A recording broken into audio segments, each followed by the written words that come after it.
বিসমিল্লাহির রহমানির রহিম। রান্নাটার নাম কি, মানে আলু কাসকি মাছ রান্না আর কি। যে আলু সুন্দর কুচি কুচি করে নিয়েছি, তারপরে মাছ একসাথে ধুয়ে নিয়েছি। এখন যেটা করব, এখন দেব পেঁয়াজ। এই রান্নাতে বেশি করে পেঁয়াজ দিতে হয়, বেশি করে পেঁয়াজ দিয়ে দেব। রসুন কুচি দিয়ে দেব, তারপরে কাঁচামরিচ কুচি দিয়ে দিলাম কয়েকটা। তারপরে একটুখানি আদা রসুন বাটা, অল্প একদম হাফ চা চামচের মতো, একটুখানি হাফ চা চামচের মতো জিরা বাটা। তারপরে দিয়ে দেব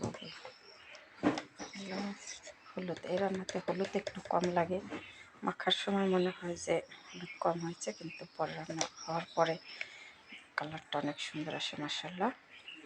তারপরে দিয়ে দেব একটুখানি গুঁড়া মরিচ আর একটু ঝালের জন্য।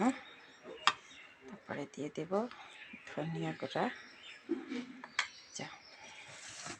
তারপরে লবণ দিয়ে দেব। লবণটা স্বাদ অনুযায়ী দিতে হবে, এর কোনো পরিমাণ নাই আর কি। হোক, সবশেষে দেব এই টমেটো। এই রান্নাতে টমেটো কুচি খুবই ভালো লাগে, একসাথে মেখে তারপরে দিতে হয়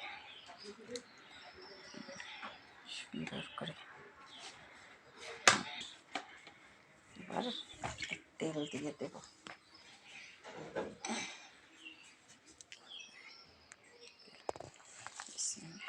মাখাবো, খেয়ে চুলায় বসিয়ে দেব। প্রথমে একটু হাই হিটে দেব, যখন একটু ধোঁয়া উঠে যাবে তারপরে হিট কমিয়ে দেব। মিডিয়াম তেলতে দিয়ে আস্তে আস্তে রান্না করতে হবে।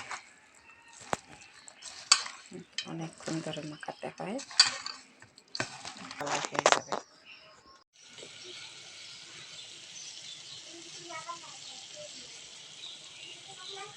রান্নাটা হতে থাক ছিল।